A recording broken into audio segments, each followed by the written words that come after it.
Okay. Okay, thank you. Okay, anyway, I'll start over again. I'm Bob Hempel, General Coordinator of the USATAA Council, and welcome today to I our, want you to be quiet. I have to listen to please this. mute yourself, okay? Mute yourself. You know how to mute yourself. Okay. Okay, anyway, please, and also we will have a break during the part of the deal, and sometime around an hour, Abe will set that up. And right now I'll turn it over to Brenda Schaeffer, who is the chair of the Education Committee. Hi, and welcome. And I'm delighted to be able to introduce Abe Wagner because we've known each other for many years, and his humor, his good looks are all a tribute to USATAA and to ITAA. Recording. Abe has a master's degree in social work. He's also a teaching member of ITAA, and he's a master practitioner in NLP. And he was an executive at the Jewish Community Center for many years. And for 40 years, he has trained for corporations internationally and in the US, both small and large groups. And he's been a psychotherapist, and he has been the author or is the author of the Transactional Manager and Say It Straight or You'll Show It Crooked, where his humor is very obvious. So at 83, he still has had about 50 speaking engagements annually. So his blend of TA and NLP and his management principles, his humor, I'm sure will entertain us all and educate us. Thank you.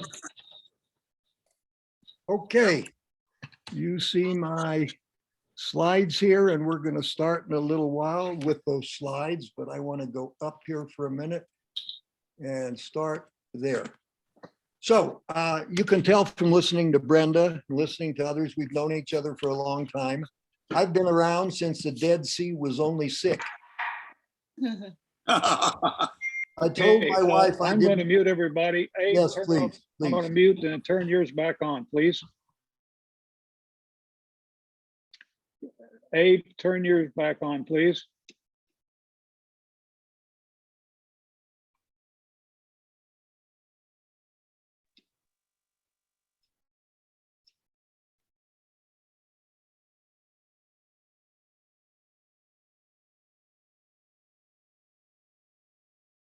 Unmute. All right, can you hear me now? Yeah. Okay, great. Sorry about that. That was a little technical glitch. All right, so I was saying I've been around since the Dead Sea was only sick. You know, I told my wife I didn't want to be in a vegetative state, hooked up to a machine, sucking on a bottle. She had me stand up, she pulled the plug on the TV, and she took away my beer. At my age, I don't take a chance on a green banana. So you're probably wondering, why do I start with humor? The reason I start with humor is that I find people relaxed, are comfortable, are willing to listen. I in a way, hook, you might say, hook the natural child. The natural child gets more interested immediately when they can laugh a little bit and see and hear that you or I are down to earth. Let me see if there's anything else. My purpose today really is to share what's worked for me for almost 50 years. I worked in all kinds of settings. I have trained principals of schools, teachers. I have worked in the corporate world for a long time, in the nonprofit world, in organizations. I was a psychotherapist part-time for 10 years with parolees from the state prison and mental patients from the state hospital. I did group therapy and ran a clinic with a psychiatrist for a number of years. So I've used transactional analysis in all kinds of settings So I'm wanting to suggest to you that this material is applicable anywhere and is wonderful for stressful or trying times. I'm also wanting to encourage a number of you that are using transactional analysis, maybe in clinical, et cetera, that let me say that the organizational world needs us. And that's how I started. I started by teaching managers how to supervise using TA principles. So one of my goals is to say to you, this is practical stuff. Take the parts of it that you like and use it. And you'll get a copy of the slides. I'm very invested. My number of years on earth are now more limited, and I want people to carry on things that they think will work. So I'm hoping there's 1 or 2 or 3 ideas that you will get benefit from. So these are some key learning points. That's not all you'll get from it, but these are key learning points. Learn to understand how people process information. Understand the concept of ego states and transactions. Another goal is to establish rapid rapport, resolve conflict, and the way you do it is imitate and get into the other person's map of the world. Concept from Neurolinguistic Programming that I'm going to spend a good deal of time on. To create long-term rapport, and this is the subject of strokes, I communicate, I care about you, and I appreciate what you do. I want you to understand that diplomatic confrontation is a form of caring, and people resist confronting because we think we're doing something bad to somebody instead of something that could be helpful, provided that we do it in a way where people are interested and really listening. So let me start with 3 channels, the way we process information. This is a thought process. This is not a behavior. We process auditorily, visually, and kinesthetically. And what I mean by auditorily is we talk to ourselves, we remember conversations, we hum melodies, and that makes a difference to us. Well, right now, what are you saying to yourself? Is there a slide being presented, or is there a slide deck not being presented? That's what I'm saying to myself. Okay. Now I'm hearing people, I really don't want you to respond yet, except when we go to the question and answer part. Thank you, but that's a good example. You talk to yourself, you're talking to yourself. No, we probably do that frequently during a day. If you say negatives to yourself, you invite negative behavior. And that behavior that's positive and negative, we're going to be calling ego states. We'll talk about that in a moment. Remember a conversation you had recently. Please remember a conversation you had recently. Now, how many of you noticed that you had to see it before you heard it? That's the visual channel. You're picturing things. We do that daily. If we picture positive things, we will act in a positive way. If we picture negative things, we will act in a negative way. For example, if I picture myself in a confrontation and shouting at somebody and them shouting at me, I am not going to do very well. But if I picture them shouting at me and me handling it in a professional way, that will help me tremendously. That's the kind of thing we can do. We can picture negatives or we can picture positives, and that will determine our behavioral patterns. Kinesthetic processing is almost anything you do with your body. Taking notes, your body posture, your breathing. If you change your breathing, your body posture, any of those, or your gestures, any of those will change your state of mind. If you tense up, you're going to get into a negative state of mind. If you relax, breathe deeply, you will likely get into a positive state of mind. And all of those positive states of mind are very, very helpful. Now, right now, really, I'm going to call on 5 of you individually, and I'm going to ask you to stand up and tell us about yourself for a minute. Now, what are you thinking now? What are you saying to yourself? What are you picturing? How are you feeling? Your feelings are kinesthetic. You're feeling tense, you're feeling comfortable. Maybe you felt excited about it. That stimulus invites you to think in certain ways. The way you think will determine your behavioral pattern. Okay, let's go to the next slide. Transactional analysis, a lot of you know, if not all of you, was founded by a psychiatrist by the name of Dr. Eric Byrne. A transaction is a stimulus plus a response. So let me Excuse say, me a second, Wade, your slides are not on. you mean this is the first, you haven't seen my slides? Why is that? You're kidding me. None, Oh, None of you see my slides? none. Holy cow, what happened? Let's see what happened. Let's go back and see what happened. Just need to share your screen. What do you mean turn my screen? Share your share, screen. share. Well, I forgot to share it again, huh?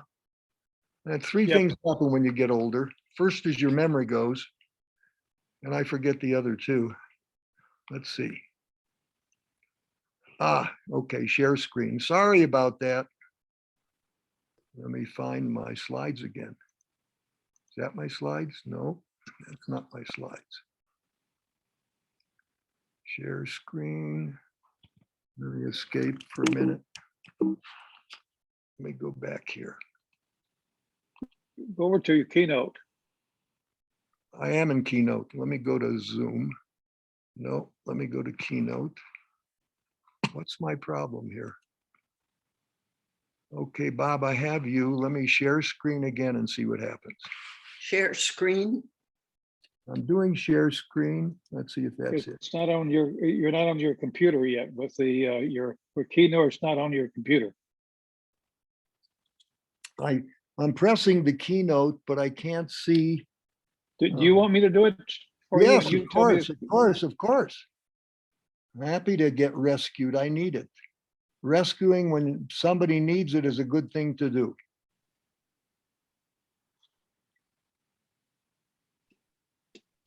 Okay, is that the same slides? Bob? Yes, Okay, great. Yes. They're the ones somebody else sent you or the ones I sent you? the ones you sent me. Oh, boy. Let me see for a second what is happening here. Okay, There we go. well, we may go, but that'll be a problem for me because I changed my slides. All right, we'll see what happens. Let me, Just tell me next when you want me to change. oh, you're gonna move the slides. You know what I think Yes. will be better, Bob? Let me just get out for a minute and come back in and I'll be okay, all right? I'll take the 2 Okay. minutes. I'm gonna get out for a minute and I'll come back in. Excuse me, folks, for the problem. Okay, well, meantime, this is we'll let Abe get set up there and go back to him. Okay, by the way, closed captioning is available on your screen. Just say see subtitles, and that'll show closed captioning.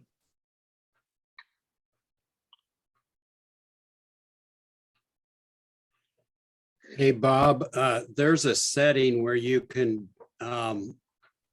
silence the ding when people come in and out on the audio. Because every Okay. time somebody comes in and out, it dings. It's a little bit distracting. Okay, thank you. you. Okay.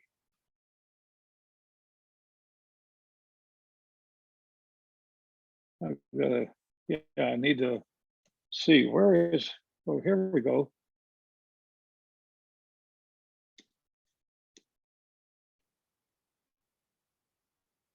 Okay, let me see if I can sound set on the audio.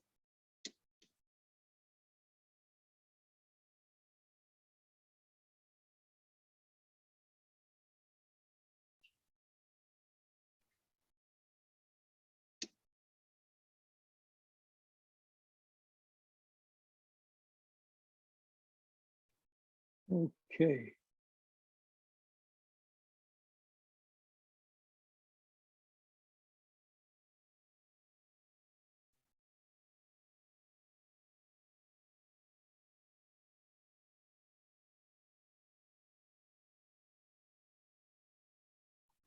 Bob, can you see my slides now?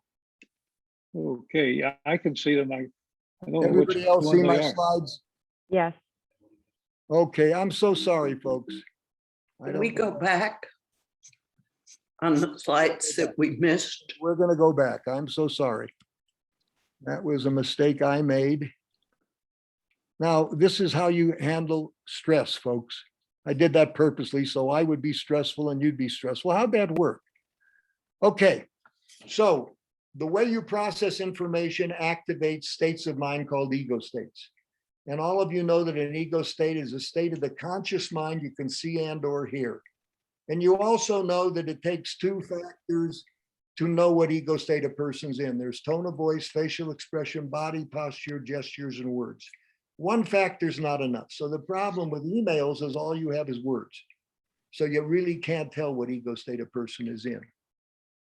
So I asked the person one time, what is an ego state? And he said, Texas. Now, Texas is one of the largest states in the United States. And there's a stereotype about Texans that they are braggarts and they say things are great. And it reminds me of a story of a Texan that's with a buddy of his. And he says, I want to tell you about my ranch.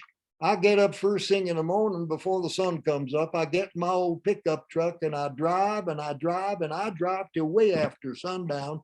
I never reach into my property. The other Texan spits and says, I know what that's like. I used to have a pickup like that. Okay, so you'll notice that I've changed the diagram.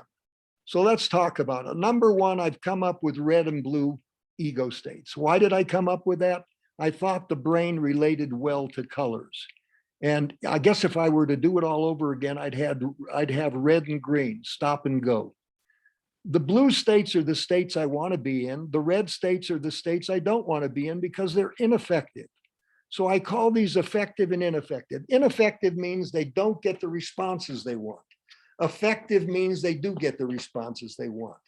Why did I change the lines, et cetera, is because it's much easier to diagram transactions than when you have straight lines like this.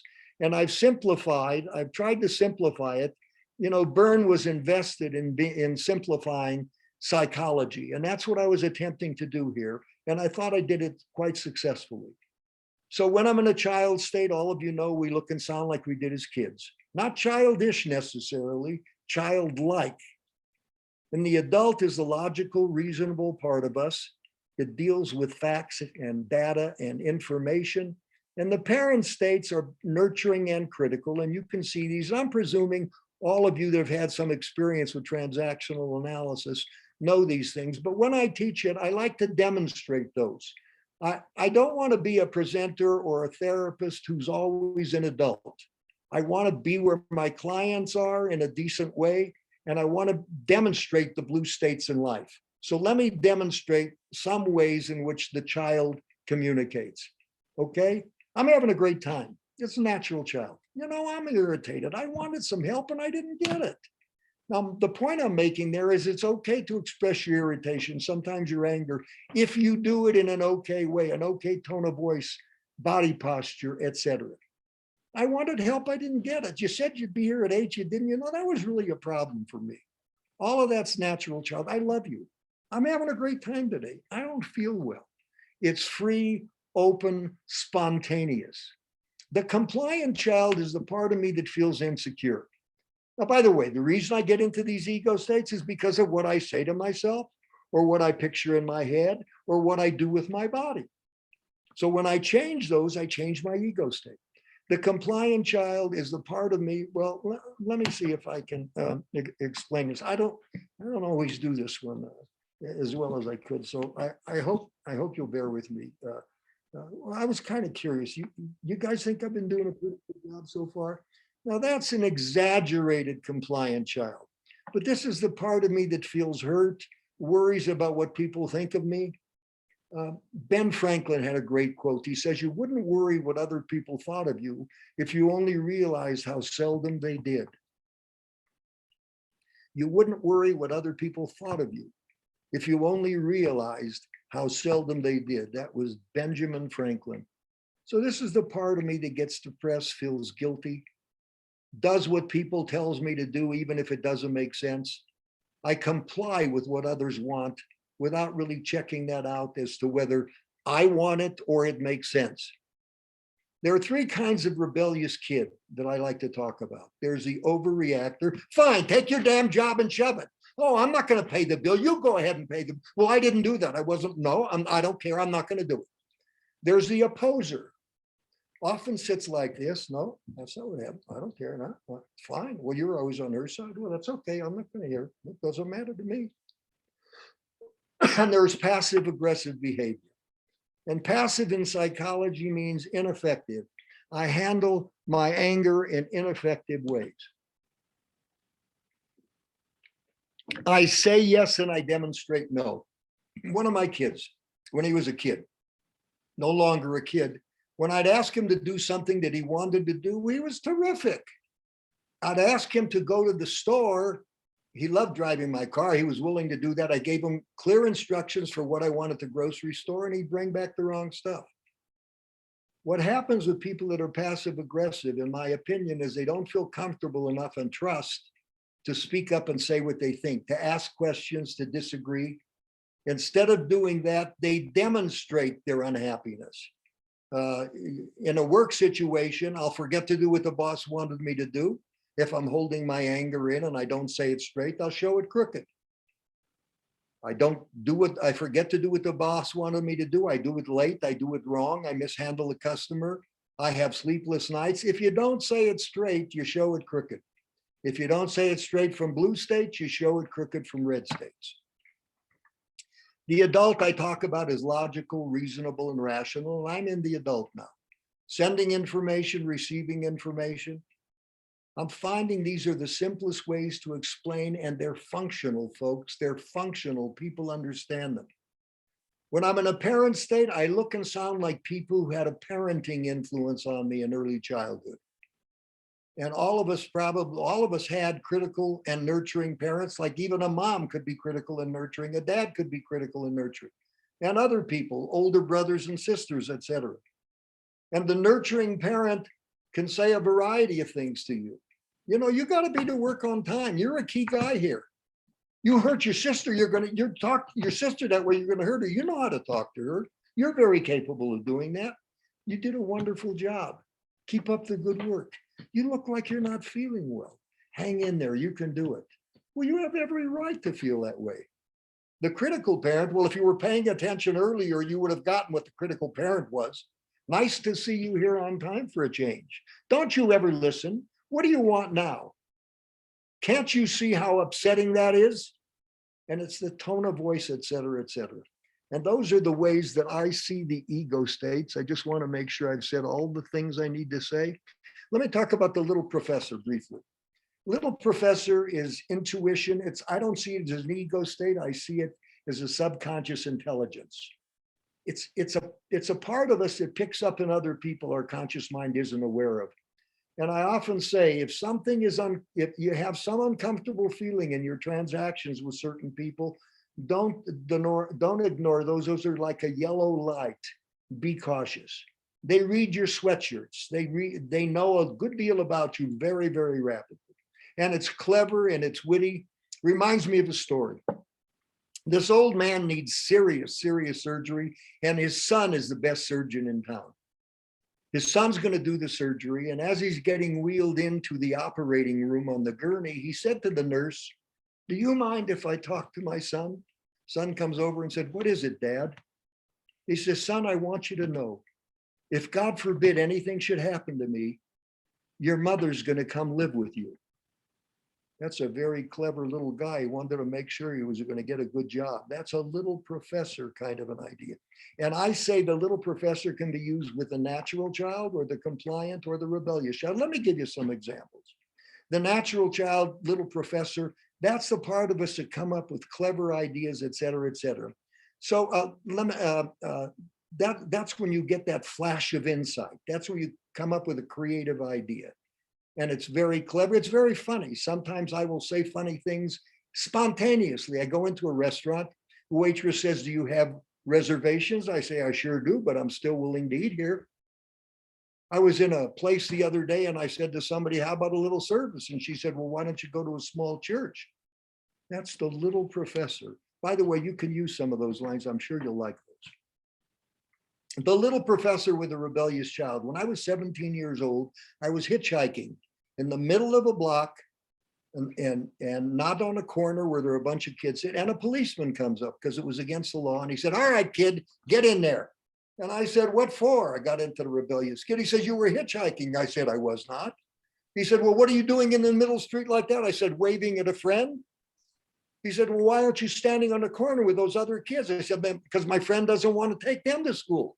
Well, why are you standing in the middle of the street? I said, to see if my other friends are coming. He said, all right, kid, forget it. How many times have you confronted somebody who's rebellious and they have clever ideas that are little professor? Compliant child. Years ago, when I first started in TA, I went to a professor's home. We were preparing for a presentation. He had a little boy who was 3, maybe 4 years old. His name was Don. I can see it like it was yesterday, and it was probably 50 years or 60 years ago. And he said to his son, Don, it's time now for you to go to bed. And little Don was sad like this. Catching fire. It was very sad. And he walked into his room, shut the door, and he started coughing.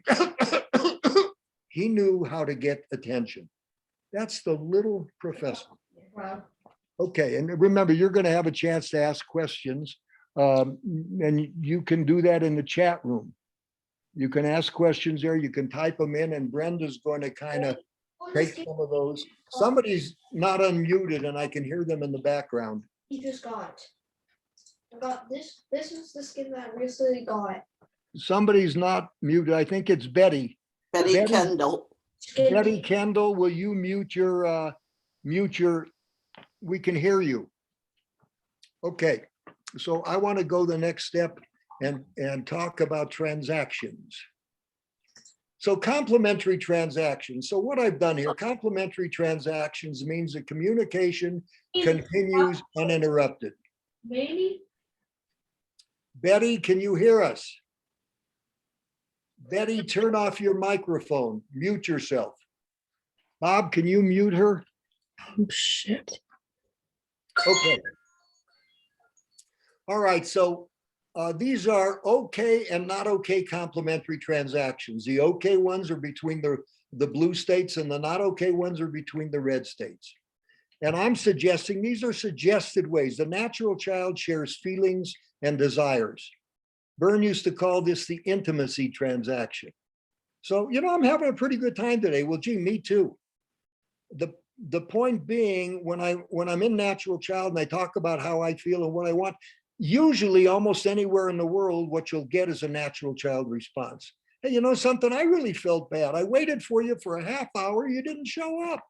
Geez, I'm really sorry. I screwed up. I totally forgot about it. All right, well, I can accept that. I know that was difficult. Hey, I'm having a great time with you. I'm having a great time with you too. We share our feelings. Natural child also asks for things. And these are very helpful things to share with people when they're learning transactional analysis. We ask for help, understanding, empathy. Will you give me a hand with this? Sure, I'll be happy to help. I don't feel well. I don't know what's wrong with me. Well, here, let me take care of you. Sit down. And I might then say what seems to be the problem and deal with facts, but I'm going to share and give to people. Can some of you stay late tonight and work? Be happy to. What do you need? Be happy to. What do you need? The adult shares information. It's logical, reasonable, rational. And the way I teach it, it's not particularly emotional. So I might share information, ask questions. What's the best way to handle this? Well, here are some options. One of the things I've been thinking about is this. One of the responses might be, well, I know where you're coming from. And by the way, most of my stuff is adult to adult, and most of us are an adult most of the time anyway. Now, the nurturing parent gives. Remember, the natural child asks for things, the nurturing parent gives: understanding, empathy, caring, support. You did a nice job on that. Hang in there. Hey, fella, you got to be to work on time. You're a key guy here. Geez, I'm sorry. I know I got here late. I'll take care of it. Well, this is the third time it's happened. Now, you really need to take care of that. I'm with you. It's okay to confront people if you do it in a diplomatic way. And later on, I'm going to talk about ways of being diplomatic when you confront, with specific processes that work very nicely. And then nurturing parent to nurturing parent and critical parent to critical parent are two people talking about third parties in opinions. Bill does a great job. He sure does. You know, he worked 3 hours the other day. That's a third time he's done that. They ought to fire her. She never does what she's supposed to do. Negative opinions about other people. Rebellious child can get rebellious child. Well, I'm not going to do it. Well, I'm not going to either. I don't care. Neither do I. And when I'm a rebellious child, I can often get a critical parent. Well, it's not my fault. Yes, it is. No, it's not. You never do what you're supposed to do. Well, I'm doing the best I can. I switched and didn't want to. You never do what you're supposed to do. You never do what you're supposed to do. Well, I thought I was doing the right thing. Well, thinking about it is not enough. Well, I'm sorry. And I feel very intimidated. By the way, the red states are very often the fight, flight, or fright response that we hear about, used by the primitive brain. So under stress, we often go to these and they're automatic. And the way you change that is by your thought process. They're the fight or flight, fright response, the red states, by and large, not always. And by the way, most of these are like Pavlov's dog. They're anchors, as we say in transactional analysis. An anchor is a stimulus that gets the same response every time. So anywhere in the world where you have a critical parent, you'll very often get a compliant or rebellious child response. When you have a rebellious child, you get a rebellious child or a critical parent response. And if we auditorily, visually, kinesthetically think appropriately and respond from blue states, we are not going to get into that. And the way we do that is by crossing transactions. So I want to talk, this is a diagram of OK crossed transactions. By the way, am I going too fast? People tell me. Do we have the subheadings? Are they showing up? Slow down. Okay, I'm going pretty fast. I'm sure that's true. I have this time limit in my head and I have a hurry up. Ask Tabby Kaler about that.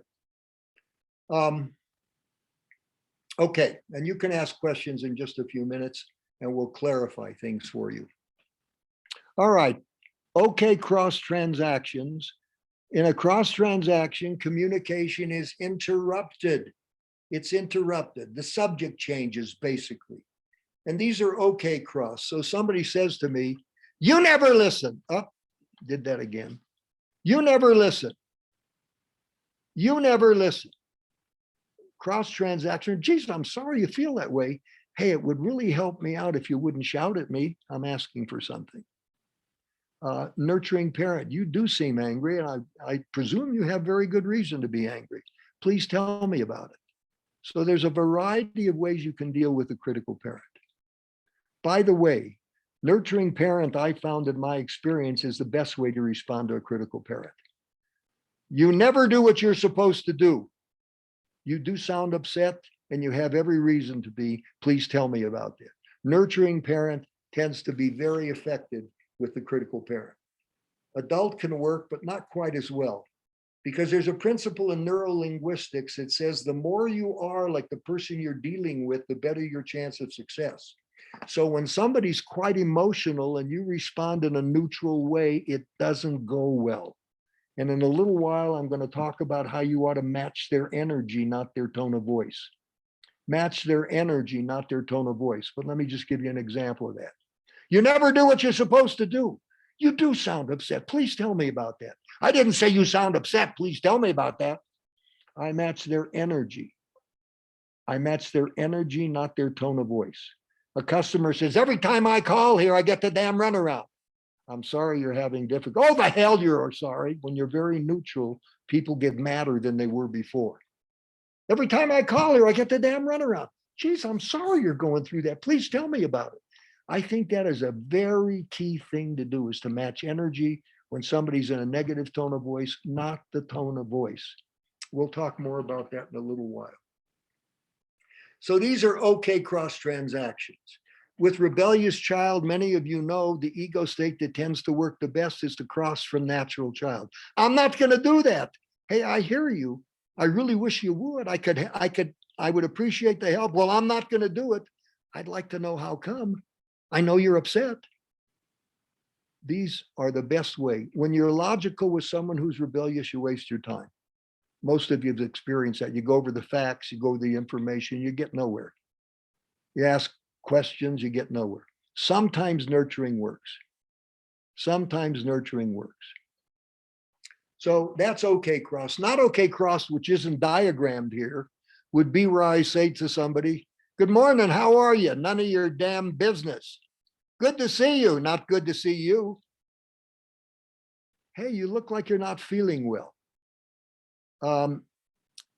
Would you mind minding your own business? That's a not okay cross transaction. That happens.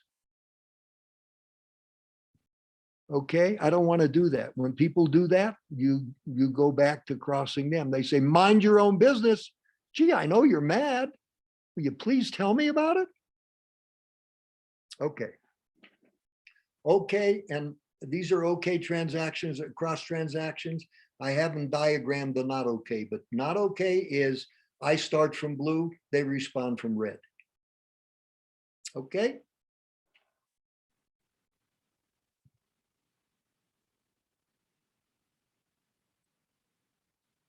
I want to go now to the drama triangle briefly.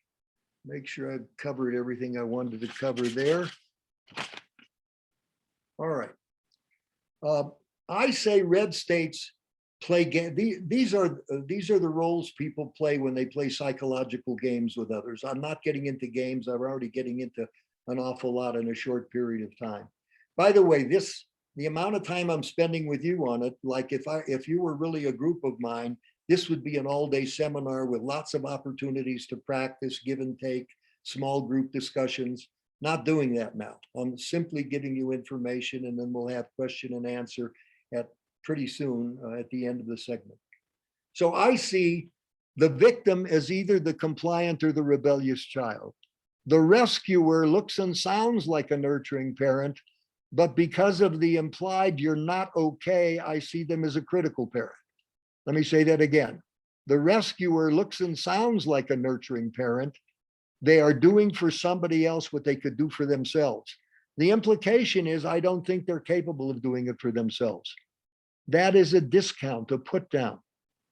And therefore I say that person who looks and sounds like a nurturing parent is really being a critical parent.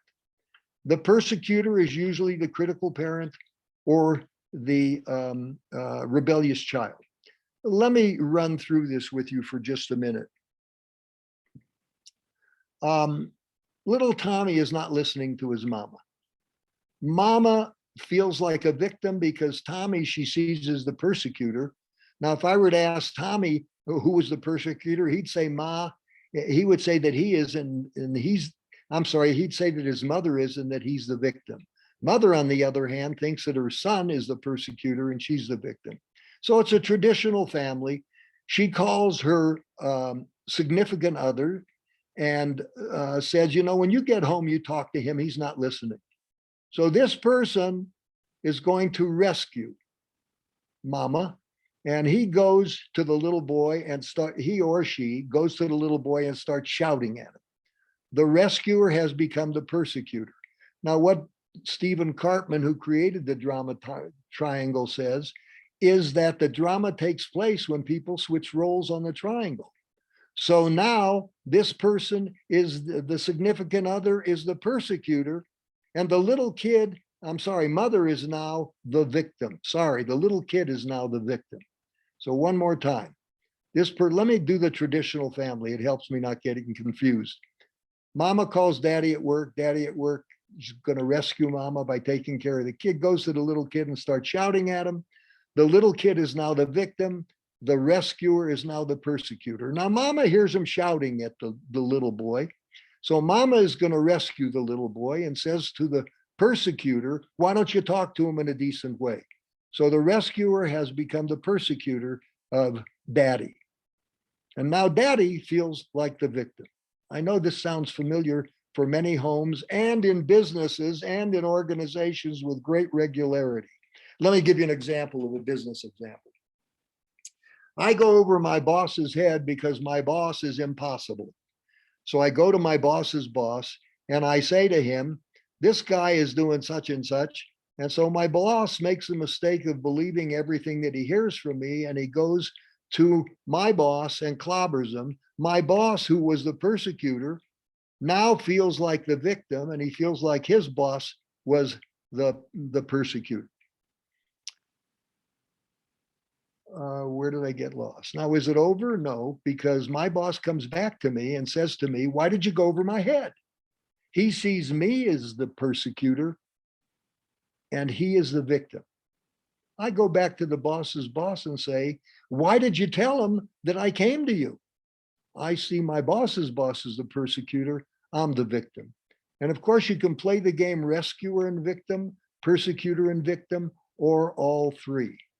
Or all three. Sort of reminds me of a little boy who it appeared had some sexual problems. And so they send him to a psychologist who was doing some testing. And the psychologist would draw a picture and say to the little boy, what does that remind you of? He says, a naked woman. He'd draw another picture. He says, what does that remind you? He says, a naked woman. Third picture, same thing. He says to the little boy, well, it's clear that you do have some sexual difficulty. He said, me, you drew the pictures. So what happens in this particular example is that clever people see when they are the discounter, when they are the person that is the persecutor, they'd like you to believe that they're the victim. And you read about that in the newspapers with great regularity, where the person who'd like you to believe they're the victim are really the persecutor. They started it. They did the discounting, and I'd look for clever people who do things like that. What I'd like to do now is take some time for questions and answers. Brenda, have you gotten some of those? Brenda, why don't you unmute for a minute? Have you gotten some questions? No, well, there's one. And it's There's only one so far. We'll read that. And Yeah. others of you that have questions or comments, please feel free and let's spend some time talking about those so I can clarify if I need to. Well, first of all, one person said, I think you're doing an excellent job.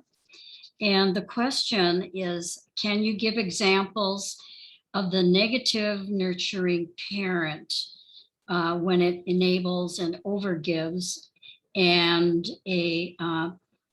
an example of the positive controlling parent, which is the structuring parent? Well, you see, what I've done is I've seen the controlling parent as a critical parent. And what was the first part of that question? Can you give an example of the downside of the nurturing parent when it enables or overgives? And Okay, can you give an example? Let me stick with that for just a minute. Okay. That to me is an example of rescuing. And that person looks and sounds like a nurturing parent, but I see them as the critical parent. So when you are rescuing, doing for others what they're capable of doing for yourself, for themselves, and you're discounting. Let me give you an example of the rescue that does this.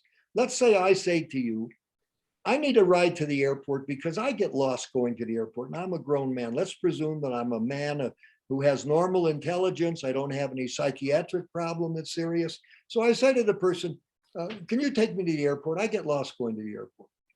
Now I say when you rescue, you'll do a double discount. The first discount, the rescue is doing for other people what they could do for themselves, and there's a discount in it. If there's a discount in it, I don't want to do it. So the discount there is, I don't think he's discounting himself. I don't think I'm capable of learning how to get to the airport. When you take him to the airport under those circumstances, you're saying, I know you're dumb. That's the second discount. So there are other options that I could say to the fellow, like, do you know how to use a GPS? Or I'll take you one time if you'll agree to take notes and do it yourself. Just like a supervisor in a business situation. Supervisor comes to you and he says to you, you know, I can't get this guy to listen to what I want, and I've had real trouble with him and several other people. Can you come in and do it for me? Now, the presumption is that he cannot do this. If the boss goes in and does it for him, the boss is saying, I recognize for all of you that this man doesn't know what he's doing, doesn't know how to do it. Instead of spending some time with him, number one, the first thing I'd probably say to him is, does he think confronting people is a negative thing. Does he know how to confront people? Because a lot of people, you say, well, go confront somebody. If I don't know what something looks and sounds like, I can't do it. So the boss has to do some tutoring, needs to role play, teach him how to confront, and invite him to do it for himself instead of going in and doing it for him. So my point is, in a rescue, I am discounting, and if I don't do the discount, I won't do the rescue, I won't get into the games. What was the second part of that question? Can you give an example of the positive controlling parent, which is the structuring parent? Well, I see that as nurturing parent. So I've simplified this. I mean, the average person walking the street, the average person in an organization can get very bogged down in okay nurturing parent, not okay nurturing parent, okay critical parent, not okay critical parent. I think it's too confusing. I think this is a simpler methodology, a much simpler methodology, which was one of my points from the very beginning. Other questions? Okay. When you say ineffective, do these ego states also sometimes have an important function? Do the red ego, they mean the red ego states? Mhm. You know, I'm sure they do. I mean, under an emergency situation, I might say to the person, don't do that, you're going to get hurt. Okay, now, even though I've done that, I think basically I'm nurturing under those circumstances. Byrne talked about people needing an automatic response in stressful situations. By and large, I see red states as ineffective. They don't get the responses they want. If I'm a critical parent in an organization or as a therapist, that's not going to get a good response from people. If I'm a rebellious child, it's not going to get a good response. When I'm compliant and I comply with people, that doesn't help me. So I don't see those as effective. Now, I'm not calling them good and bad. I'm calling them effective and ineffective because they don't get the responses they want. Another Okay. one, Brenda? Yes. How to deal with people who are anti-vaxxers and are angry and are fixated in their beliefs. Some are angry and causing harm to others. My desire is to help change their minds, but how? Well, I'm going to talk about pacing and leading very shortly, and that's going to answer your question very nicely. But it boils down to tune into those people, hear what they have to say, acknowledge their point of view, ask appropriate questions. And once you have rapport with those people, present your own point of view. And what you're going to hear me say is the biggest problem in conflict is we discount. And here's the biggest discount. I present my point of view, then you present yours. Then I present mine and you present yours. And the discount is when I present mine immediately, I'm not acknowledging you. It's like saying, I don't care what you think. When I tune into people, when I really listen, my message is I care. When I don't listen, my message is I don't care. I'm more important. And you get nowhere. And that's the big secret. And I'm going to talk about pacing and leading. Neurolinguistics has refined that in a very nice way. Brenda? There's another, can you give examples of the underlying transactions, please? Oh, examples of underlying transaction. You're talking about like in games. Off the top of my head, I would have difficulty doing that. I would need to think about it a bit, and I don't have too much time to do that right now. So I'd rather skip that for now. It's a little more complicated than I need. By the way, almost all questions are with can you. Can you raises question about a person's ability. Can you understand what I just said? Do you hear the put down? Do you understand? Will you give me some examples? Please give me some examples. Now, can you is most important. When people are compliant and not sure of themselves, and you say, can you, it invites greater insecurity. Can you for the average person is not a big deal. Any others? Okay. Let me see here. They were talking about. Or they said, or I believe I am right and need to educate you and tell you what to do and how to live. I think they were giving an example. Okay, without listening to the other person's view. It's being that controlling, know-it-all rescuer. Yeah, That was a statement. yeah. That person's being resistible. Have you been with resistible people where you have forgettable experiences with them? You find them underwhelming? I was with a woman recently, told me I was extinguished looking. There's no question in that, is there, Brenda? No, I think it's a statement. Okay.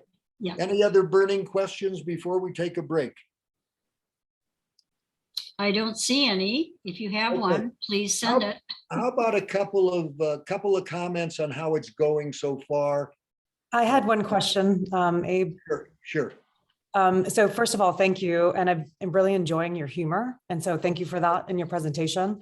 Thank you. This is the first time I've observed or I'm reviewing the concept of little professor. And so the subconscious, intellect, and intuition. Do we have research about where this comes from and how it varies in different people? Yes, I think there's a good deal of research, and perhaps Lucy and some of the others can answer that question better than I can, but I know there is research on it. Lucy, you want to respond? Or any of you that feel you know the answer to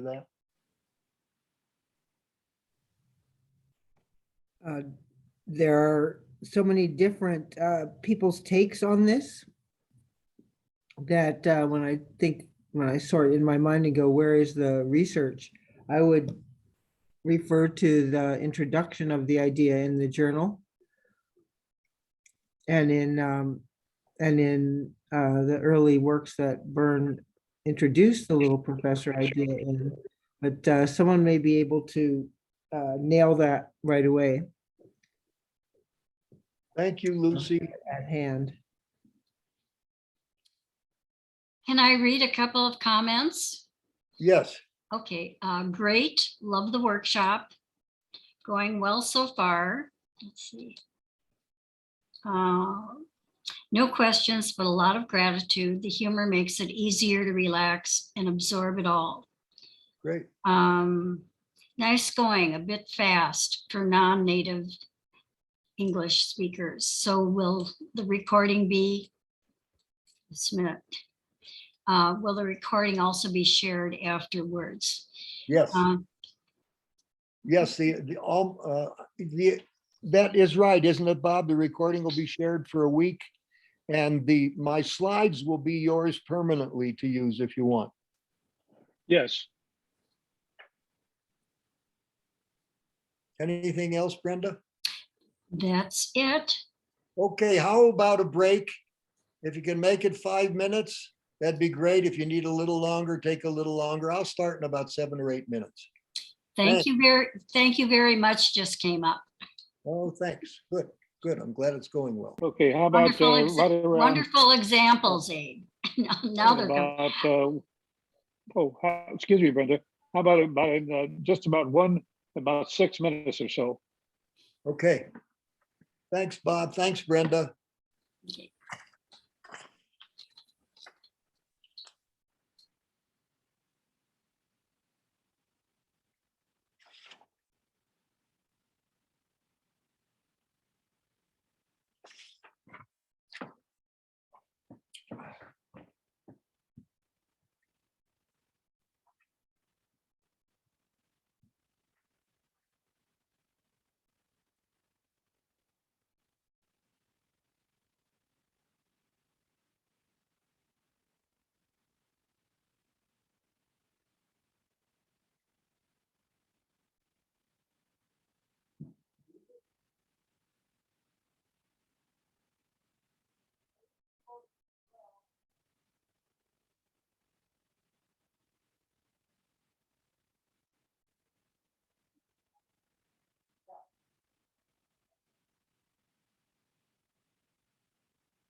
Hello, everybody. It's been 6 minutes. I'm ready to start again.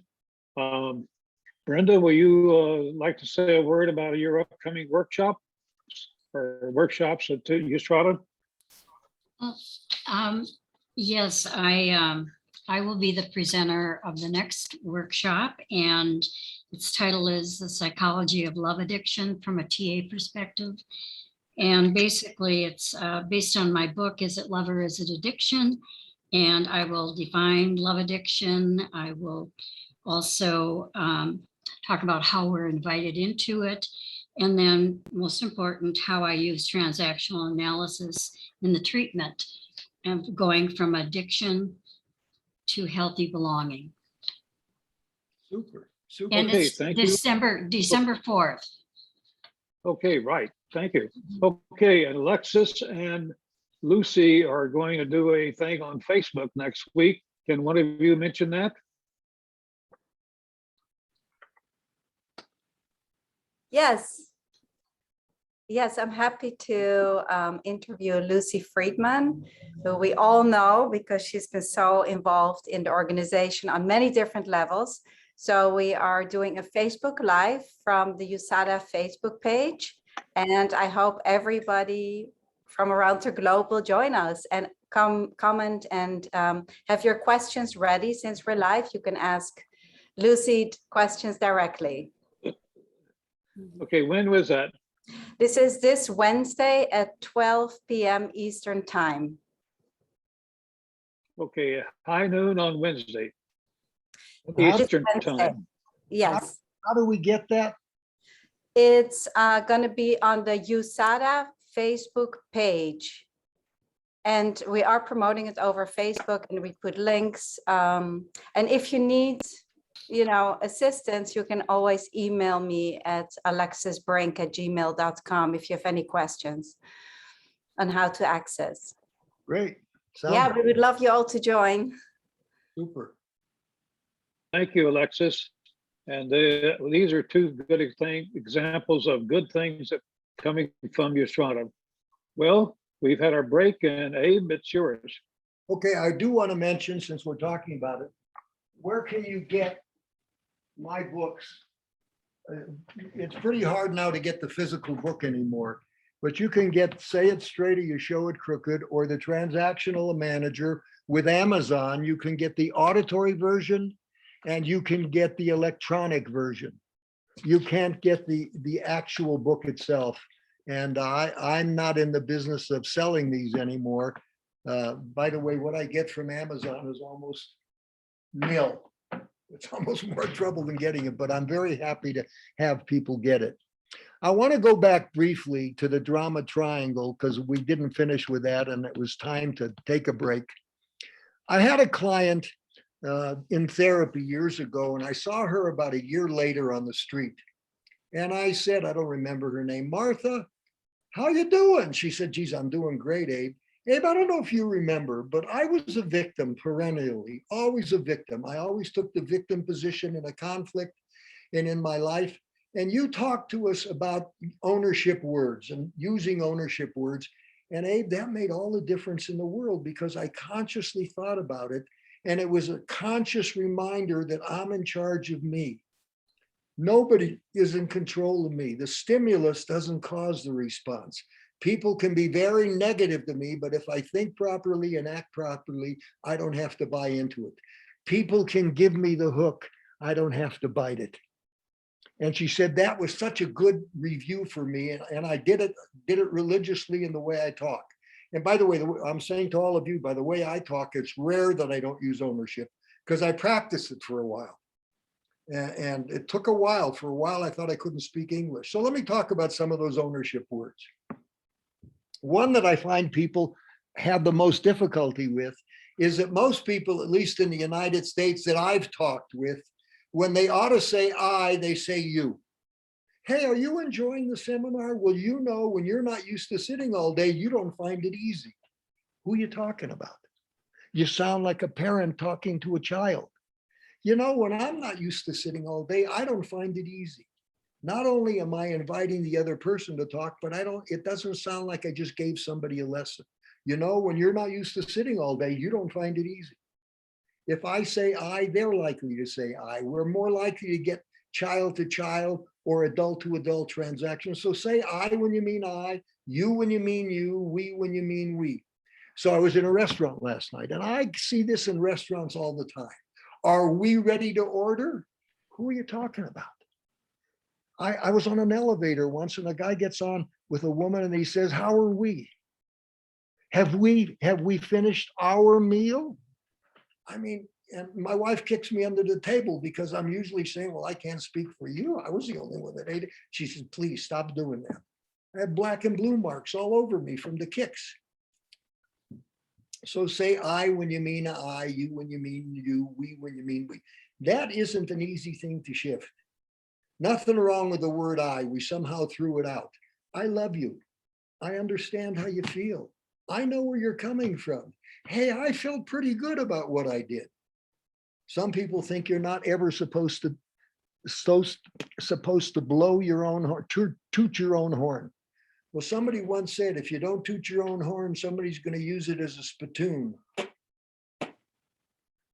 Toot your own horn, but not in an I'm okay, you're not way. Well, finally, somebody did it the way they ought to do it, like I did it. That's not the way I want to do it. I felt pretty good about what I did. You know, I think I'm a pretty good speaker, but I don't want to spend the whole day doing this about myself. I don't need to overdo it either. Other ownership words. You made me mad. That's not ownership. If I really believe you made me mad, if I really believe you hurt my feelings, I am saying you are in charge of me. You are in charge of me. I remember when I first married Susan 27 years ago, she said, you made me mad. And I said, no, because I'm this transactional analyst. I know this. I said, no, I didn't make you mad. You made yourself mad. That made her mad.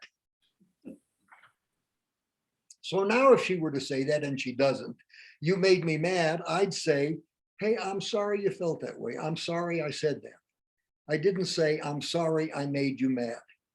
Because I don't make anybody anything. We don't have the power to. You can't control anybody else. You don't have the power to do that. You can invite people, you can contribute to how they feel, but you can't make them feel. I could put a gun to your head and I could say to you, you kill your 3 kids with this knife or I'm going to blow your head off. And I couldn't make you do it in that most extreme experience. So please understand, the stimulus doesn't cause the response, it invites it. Other ownership words. So instead of you make me mad, you hurt my feelings, I feel hurt. I like the words when and about and starting a new sentence.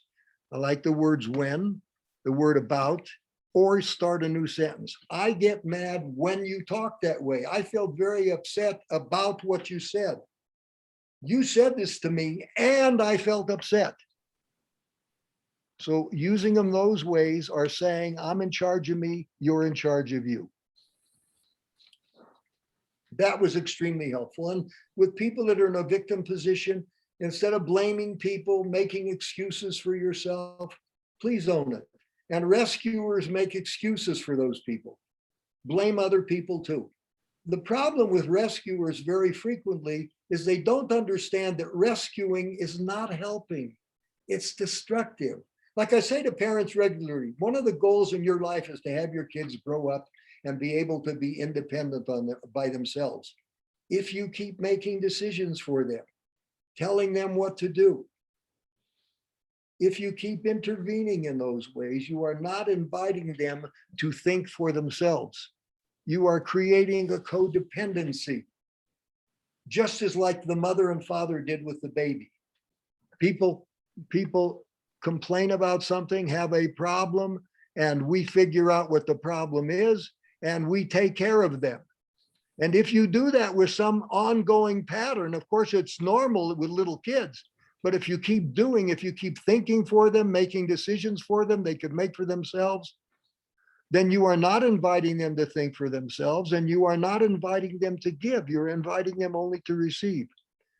Rescuers, this is the rescuer. Rescuers tend to be selfless.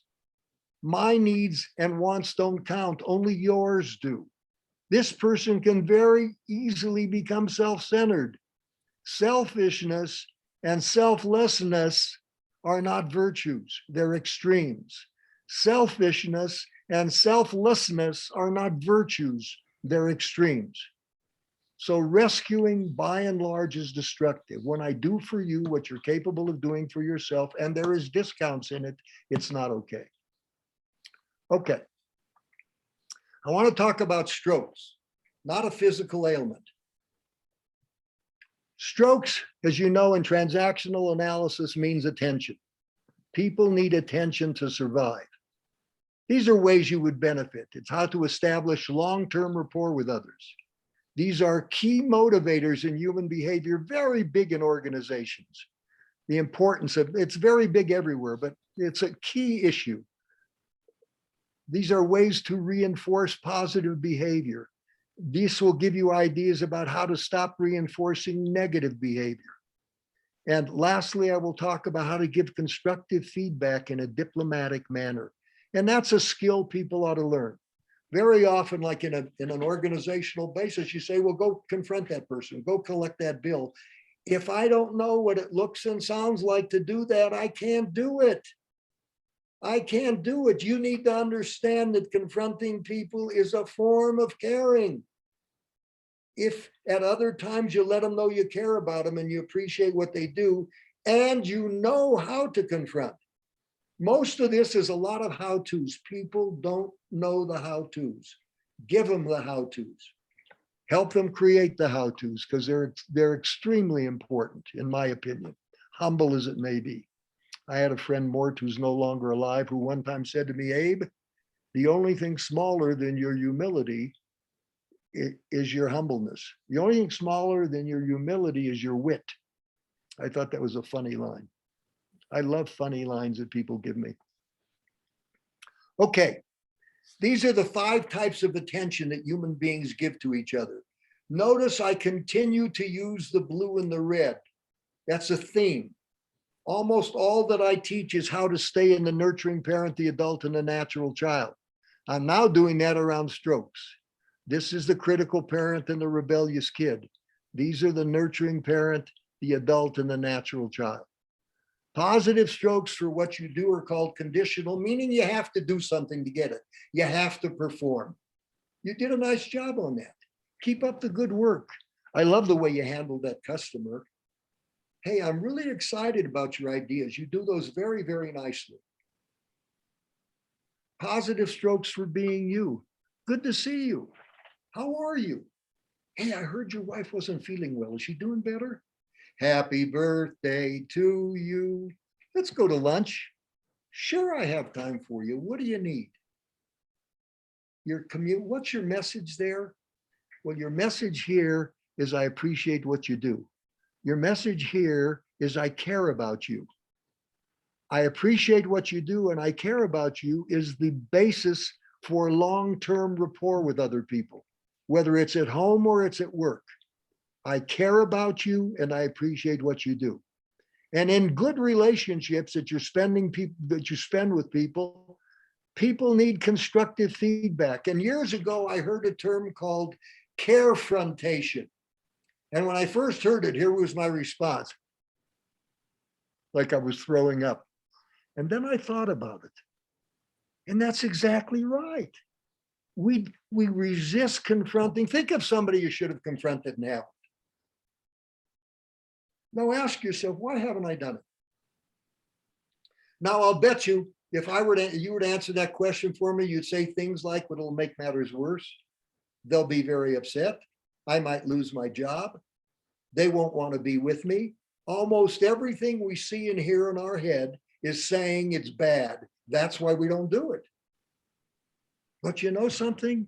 If people know you appreciate what they do and they know you care about them, then when you do this, it is also helpful. Parents that don't confront their kids end up not developing an ability to learn to confront themselves, can handle criticism later in life. And in corporations, one of the rescues we do is instead of confronting people, we don't confront them. That's a rescue. I don't think they can handle it. So we don't confront like we should. It's a not okay rescue. Now, confronting in a decent way is very important. And let me just say this before I talk about ways to confront, which I'll be doing shortly. Somebody says, well, I confront somebody and they don't change. They say they will, but they don't. And I confront them again and they don't change. They say they will and they don't. And I confront them again and they don't change. The problem is you're working harder on their problem than they are. You're more uncomfortable with their behavior than they are. So you work harder on their problem than they do. Now, what you want to do is do something to invite them to feel more uncomfortable with their behavior than you do. So Jackie Schiff used to talk about escalating, pushing your point. Example, I was working for Singapore Airlines years ago, and I was talking about escalating. And this guy says, I want to give you an example of how I did that. One of our guys came to work late. And the first time he came to work late, I did what I call the light touch. I taught the light touch. Light touch might be I look at my watch and I look at him. Light touch is no big deal. Second time he comes late, I called him into my office and I talked to him about being late. Now that's an escalation. Before, all you did is look at your watch. And I said, you know, you've been late quite a bit. What's going on? He said, well, the traffic in Singapore is terrible. Well, I said, what can you do about the traffic? He said, nothing. I said, well, what can you do? Well, I guess I could leave early. That's a darn good idea. Next week, he's late again.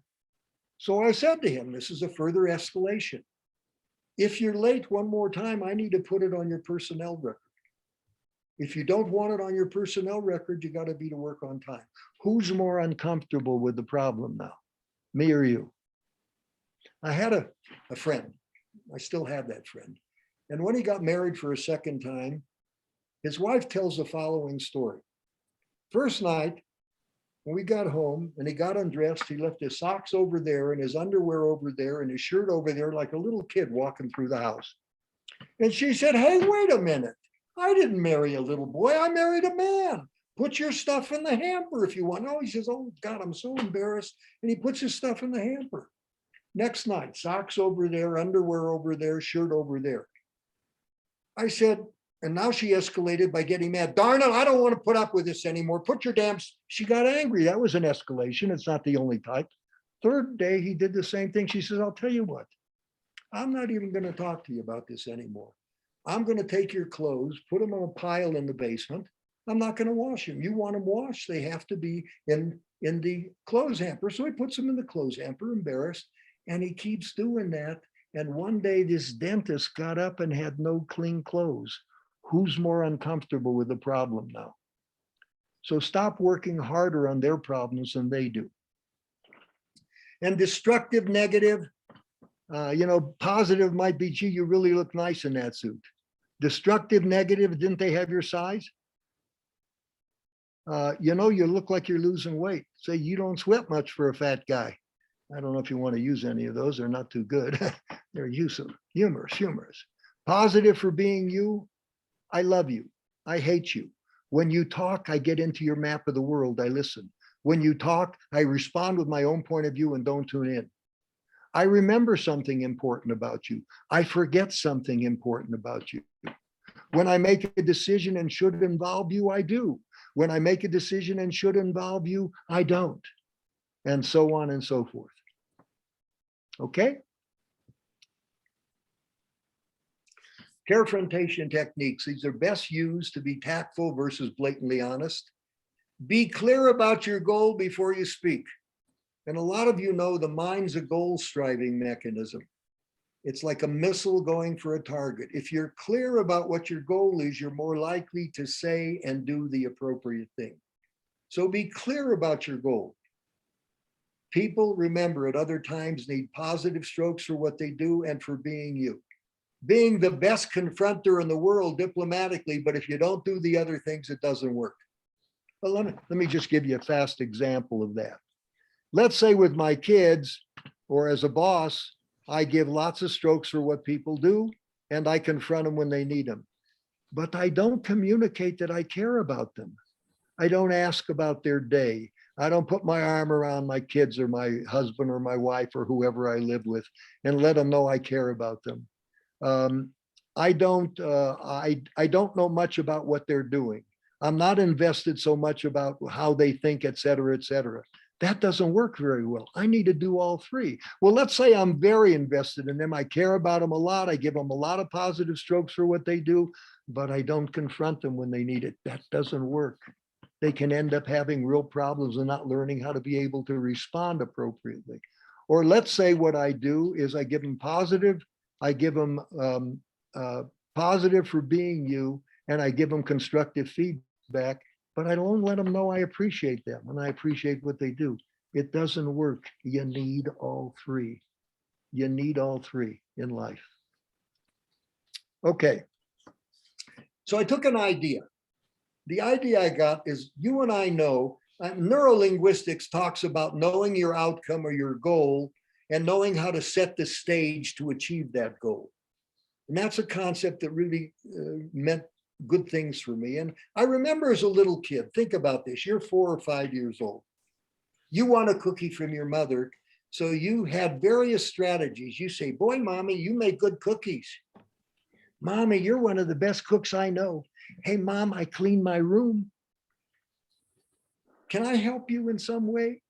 All of those ways of setting the stage knew for me as a little kid how to get what I wanted, how my goal was. So I thought about it and I said, the best confronters are people who know their outcome and they have techniques for talking to people in a decent way. By the way, my book, Say It Straight or You Show It Crooked, believe it or not, has 15 techniques for how to confront diplomatically. Okay? The golden rule basically is do unto others as you'd have them do unto you.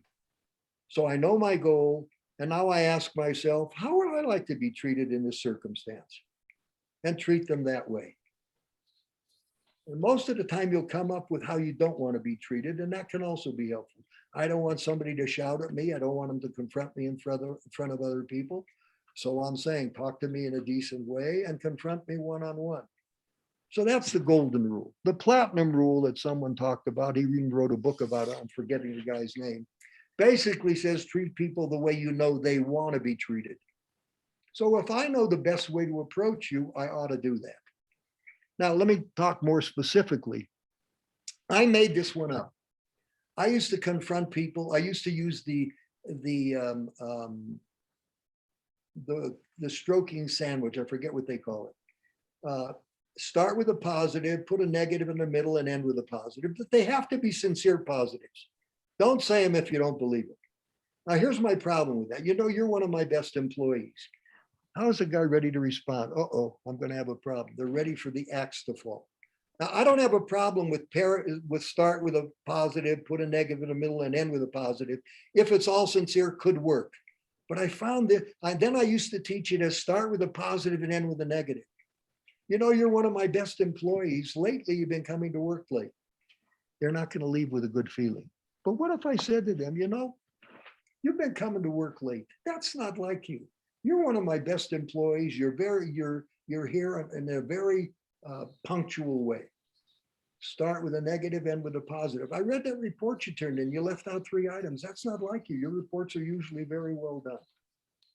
I'd get mad at you when you hit your sister. You're such a smart boy. You know how to talk to her. It works beautifully. And I remember I'm in a class and they didn't like to start with a positive, end with a negative. And I said, hey, what would happen if I reverse it? And that reversal really works very nicely. So that was one of the few things I created totally by myself. Presume people have virtuous motives. That's a Dale Carnegie technique. I know you meant well when you made that decision. You wanted to do what was best for the department. I appreciate that. I just wish you would have asked my opinion first. Presume people have virtuous motives. Let me tell you a story. I years ago was working for a trucking company. Working means I would go in and do a seminar once a week or something of that sort. I wasn't working full time. This guy had a reputation in the community I knew of being a very difficult guy. So anyway, I do 1, 2 seminars, and it turns out that 2 of their key managers didn't like him. Why? Because they were critical parents, people told me. And when I talked about all of this, they felt imposed upon. And by the way, I say to everybody, all of us have these 6 ego states. None of us are perfect. All of us have the 6. And I think that's important to say to people. so they don't think, oh my God, I'm a loser. I'm doing a terrible job as a boss. I'm doing a terrible job as a parent. So anyway, these two managers didn't like it, and the man canceled the program. And I have a contract with them that they have to give me 6 weeks notice, or we jointly agree on postponing, or they owe the fee. I knew his secretary, and she said he doesn't plan to pay anything at all. So I send him a letter, and I said, Joe, before I came to work for you, I checked you out fully. And I want you to know that you have a heck of a reputation as a good businessman, and did you stick by your word? And then I gave him a face-saving device. You probably don't even know about this problem, and I hate to even bring it up to you. In fact, I started that way. And then I said, you have this kind of a reputation, and I hate to bring it to your attention, but this is our contract, and this is what you owe me. And 2 days later, I got the money. It was a significant amount of money using that technique and face-saving. Let me give you an example of those two. I had a neighbor who had a big dog that was pooping on my lawn. Now, I mean big poops. If there were little poops, I wouldn't have mind, but these were big poops. This guy had a gun collection and a volatile personality. All of this is true. I was apprehensive about talking to him. So I used two techniques. I don't know if they're here. They're not here at all. But that's okay. I'm going to tell you what they are. I used two techniques. One was face-saving device, and the other was, you'll get it in a minute, face-saving device and virtuous motives. So I said to him, John, I've been wanting to talk to you about something. Oh, and share your apprehensions. Share your apprehensions is a technique. John, I've been wanting to talk to you about something, but frankly, I thought you wouldn't want to be my neighbor. You'd get mad at me. If I said that to you, almost all of you would say something like, no, what is it? Oh, hell no, go ahead. And he said, oh, hell no, go ahead. He gave me permission to confront him. He gave me permission, but he's got a gun collection and a volatile personality. So I need an insurance policy. So I gave him a face-saving technique, and I said, John, I'm sure you don't know anything about this. And then I simply said, your dog's been pooping on my lawn. And you know something? He said, geez, I'm sorry, I didn't know it. He took care of it. He shot the dog. I'm kidding. That was a joke. That was a joke. He didn't shoot the dog. But that's a true story, and I never had a problem with the dog again. So there's about 15 techniques like that. I say to the average person, if you have about 6 processes or techniques under your belt for how to confront somebody diplomatically, it's going to make your life easier, because the rest of your life, you're going to need to confront people from time to time. From time to time, you need to do it. Okay. Neurolinguistic Programming, founded by Dr. John Grinder and by Richard Bandler. NLP is the process of modeling excellence in human behavior. And what they do, by the way, NLP people and Bandler and Grinder did the same thing. They studied with the masters, Dr. Milton Erickson, best known hypnotist in the world, Dr. Virginia Satir, best known family therapist in the world. They studied what they did so that they could model it. So NLP is a process of modeling excellence in human behavior. NLP helps you to direct natural processes consciously to achieve appropriate outcomes. And if I said that in English, it teaches you to do consciously what you already do subconsciously very well. It teaches you to do consciously what you already do subconsciously very well. All of us have strategies. All of us have techniques subconsciously that we don't even know we're using that work for us. And these become more aware as we get into these. So one of the concepts, this is just one small piece of NLP, is called pacing and leading. This teaches a rapid way to establish rapport. Strokes are the way to establish long-term rapport and short-term rapport. This is a rapid way to establish rapport. In life, we need rapport, sometimes very rapidly. We certainly need that in work situations and sales, in therapy. Establishing rapid rapport is also very, very important and very popular. It should be needed very much. It can be used effectively in, day out communication, as well as conflict resolution, problem solving, overcoming objections in sales, et cetera, et cetera. Needed daily. So I'm going to give you the process, and then I'm going to go down and break down imitate, and I'm going to break down what getting into people's map of the world means, et cetera. So pacing is establishing rapport. How do you do it? Well, Bandler and Grinder were watching Milton Erickson and Virginia Satir work, and they videoed their work with their own clients. And then they brought the two of them in to watch the videos of their own work. And Bandler and Grinder said, we've noticed two things that you're doing, and we wonder whether you did those consciously. Now, I don't know the dialogue, so I'm making this up. I noticed there that you're leaning forward. Did you see how she leaned forward?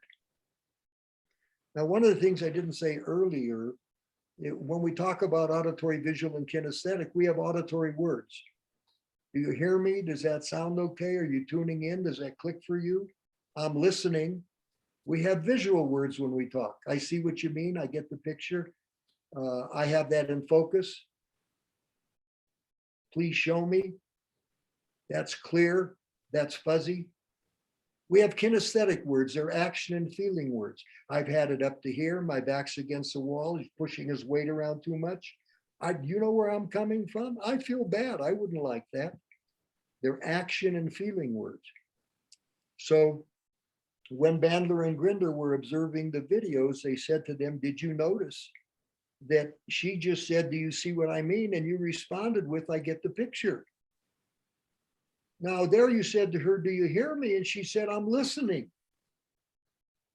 You said, do you know where I'm coming from? And she said, well, I've been there. Are you aware that you're matching auditory, visual, and kinesthetic words?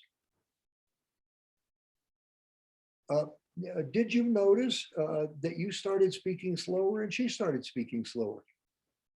So they ended up by saying, are you aware that you're imitating each other? And the two masters said, we didn't know we were doing that. Then Bandler and Grinder said, here's another thing that we notice that you do regularly. No matter what your client says, even if they attack you, you see it from their point of view. You're a good listener. You're empathetic. You're understanding. Did you do that consciously? They said, we were trained to do that.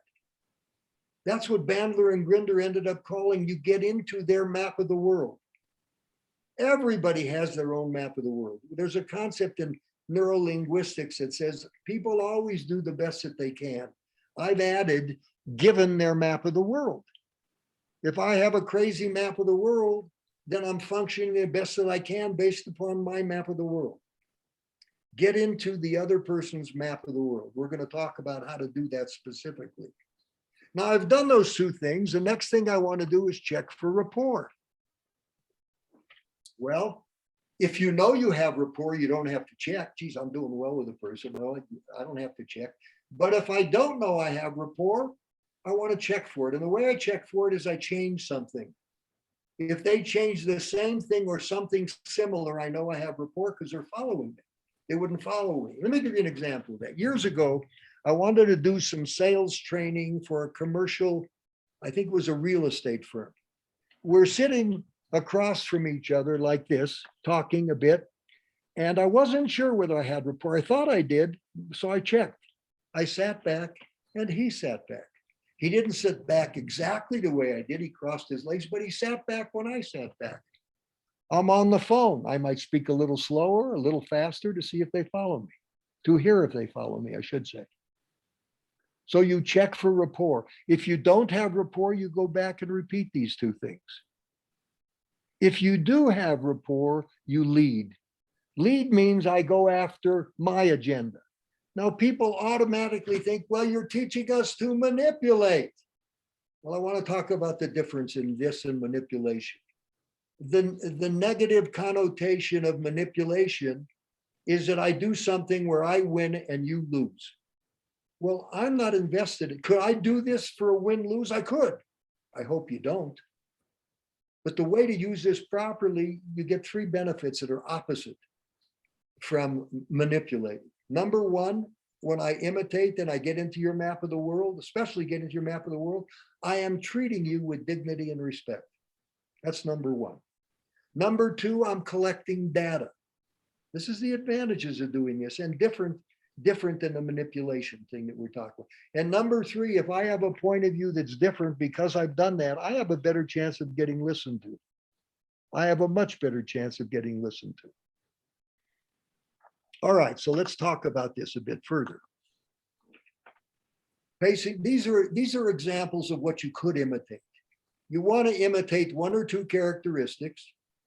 In fact, by the way, I believe when you get into somebody's map of the world, you're doing these automatically. You don't even have to do them consciously. But if you want to do them consciously and it's helpful, I would do them consciously. Because remember, my goal is to have a meeting of the minds, not to win and you lose. My goal is to have a meeting of the minds, to hear each other, treat each other with dignity and respect, and resolve what we need to resolve. And sometimes resolution is we agree to disagree, because we're not always going to agree. Match breathing. If you were to match my breathing, you can do that as I'm doing this. Match my breathing. I'll make it exaggerated so it's easy.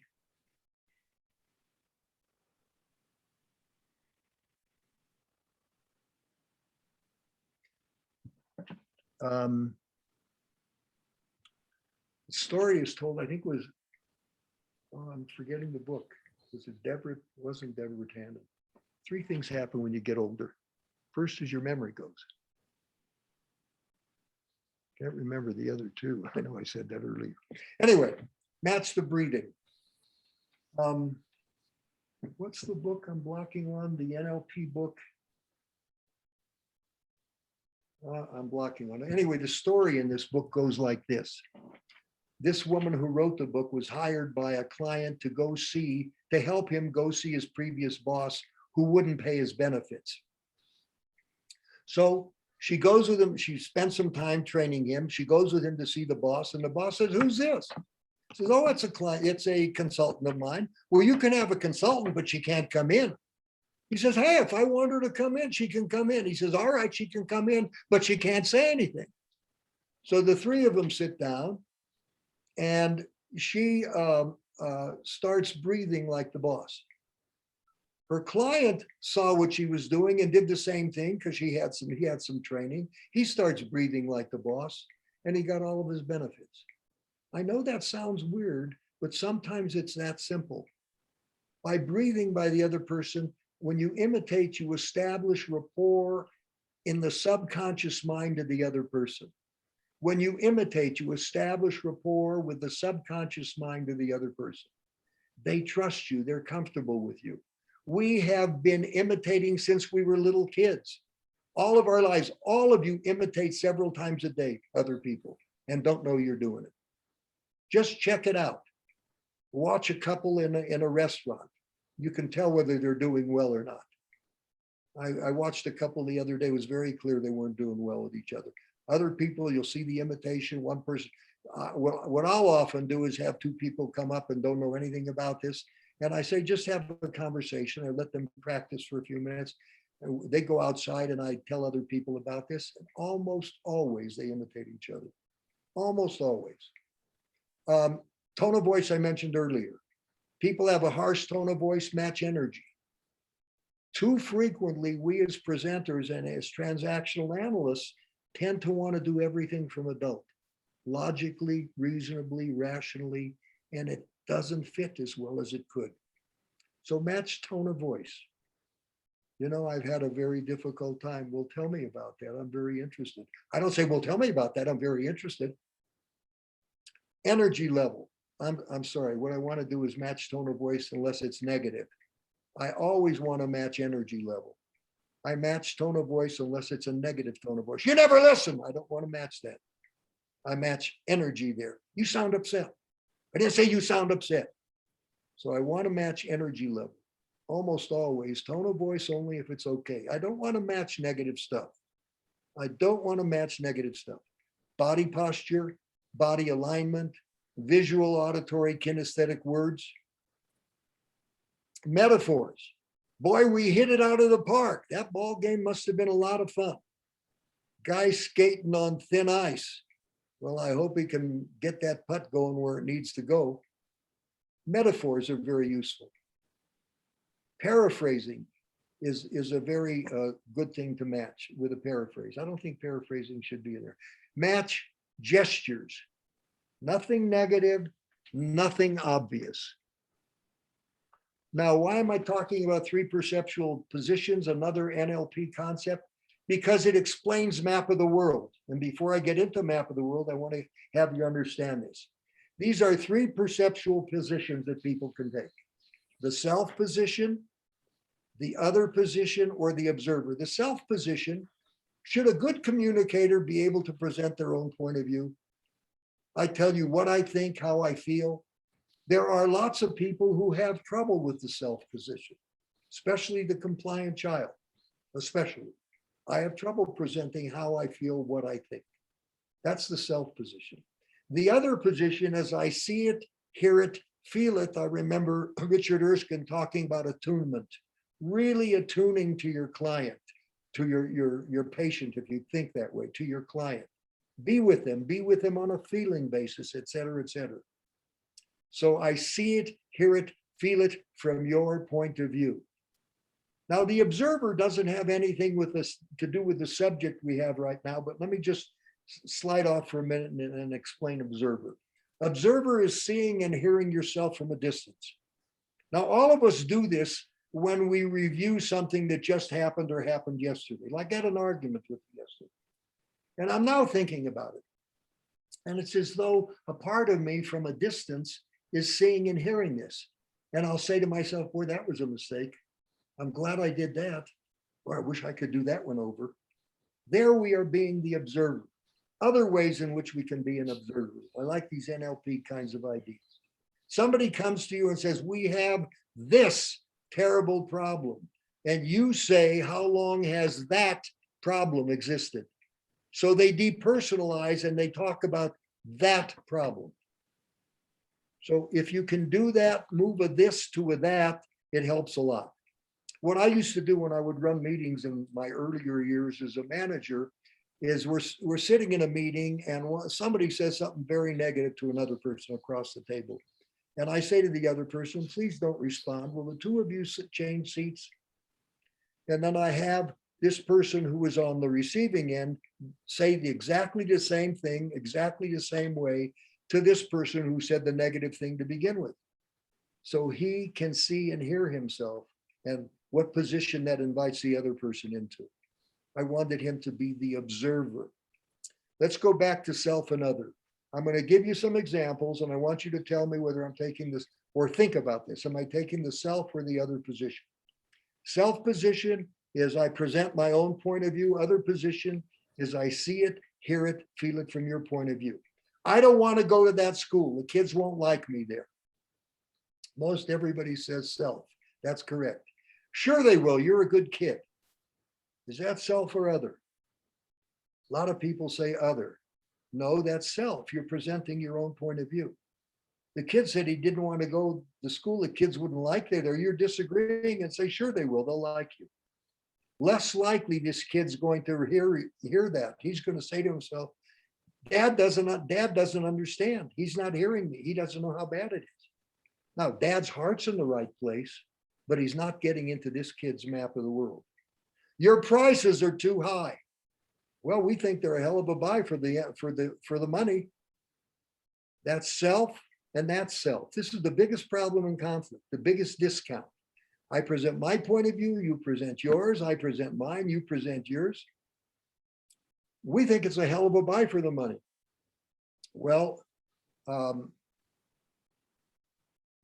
I think you're charging more money. I've checked with your competitors and they want less than you do. Well, you know something? They haven't been in business as long as we have. Self, self, self, self. Watch the difference. Your prices are too high. Tell me about that. Well, I've talked to your competitors. They want more money than you do. Sounds to me like you've done your homework. What did you find out?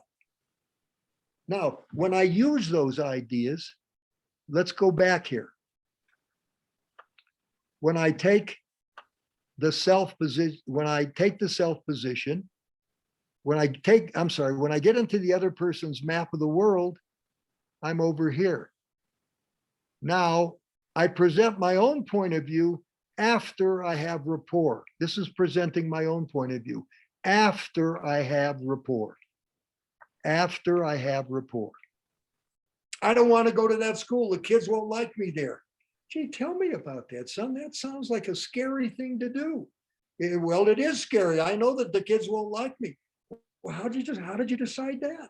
Well, Billy and Jimmy don't want to be friends of mine. Boy, I'm sorry to hear that. What did they say? All I'm doing is seeing and hearing it from his point of view. Okay. Once I have rapport, I can say things like, well, son, this is a new school. Give it a try. Don't you remember the last time you went to a new school, you thought they wouldn't like you and you found out you were wrong? Now he'll listen to me because I have rapport and I make sense. Before he wouldn't. Before he wouldn't. So you don't present your own point of view until you have rapport and you've really listened to the other person and have acknowledged them. So let's talk about how to do that. So these are some techniques that work very nicely. These are listening ways. Techniques, some people don't like the word techniques. These are listening processes. Paraphrase, I repeat in my own words what I've heard them say. Why in my own words? Because if I can put it into my own words, I really understand. I can repeat your exact words without really listening or without really understanding. I had a secretary that I'd be on the road a lot and we didn't have computers and things like that. So I'm on the phone calling a lot and I would give her specific instructions and she'd say, yeah, I got it, I'm clear, and do the wrong thing. So finally one day I said to her, you know, sometimes I say things that I think you understand, but I have a feeling that you don't want to tell me you're not clear about it. Please tell me when you're not clear. And she started doing that and we cleaned things up very nicely. Okay. So people do that. So a paraphrase is I repeat back what I heard in my own words. So what I would do with her is say things like this. I taught her to paraphrase and check and paraphrase. Okay, Abe, let me see if I understood what you wanted me to do. And she puts it in her own words.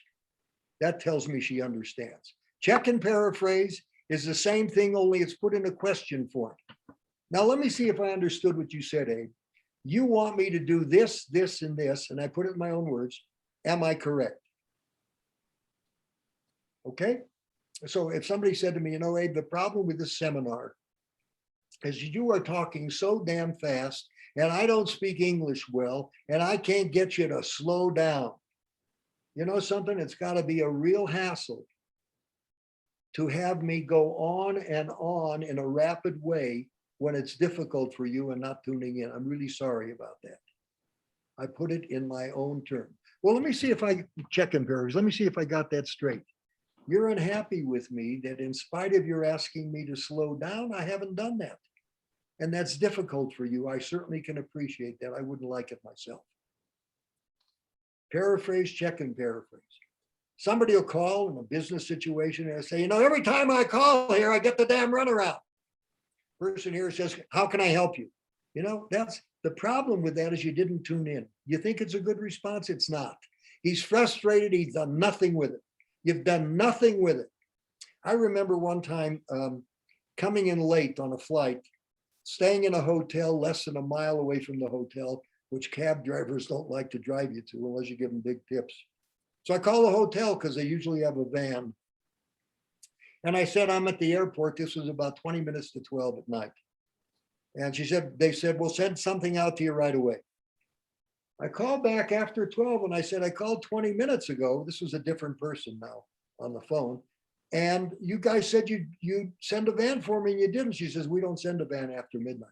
I said, you don't understand. I called at 20 minutes to 12. And you guys said you'd send a van for me. You didn't send the van for me. We don't send vans after midnight. I said, you know what? I'm going to hire a cab and I'm going to give you guys the bill. And I was very annoyed and very irritated. And the next day I went to the manager and he was very apologetic. He was happy to pay the bill. when people don't tune in, it's very tough. So sometimes people need brief responses. So examples of brief responses is, every time I call her, I get the darn runaround. Geez, I'm sorry, tell me about it. I hear you. That's not fun. Brief responses. They will not tolerate a paraphrase or a check and paraphrase. If I'd say, let me see if I know what you're unhappy about, they would never let you finish. So brief responses are very useful. I hear you. I know where you're coming from. That's got to be difficult. Another good way to get into somebody's map is to ask questions. Why questions invite defensiveness? How come is softer than why? Please let me know. Please tell me is softer than why. I'm interested in I can set up a why question with I'm interested in knowing why. By the way, when I do that, I'm a natural child. When I set it up with something before, I'm really curious about why you felt that way. It would be helpful to me if I knew why you were so angry. That's a helpful way of doing it and invites the other person into natural child because I'm a natural child. Make sounds. Sounds are very important. World War II, a pilot crash lands in the middle of the jungle in New Guinea. He's laying on his back hours after the crash. He's half dead. He looks up at the guy and there's a native there. And the native said, I am pleased that you are feeling better. He said, where am I? He said, you are in Papua New Guinea. He said, well, where in the world did you learn to speak English? He says, I learned by shortwave radio.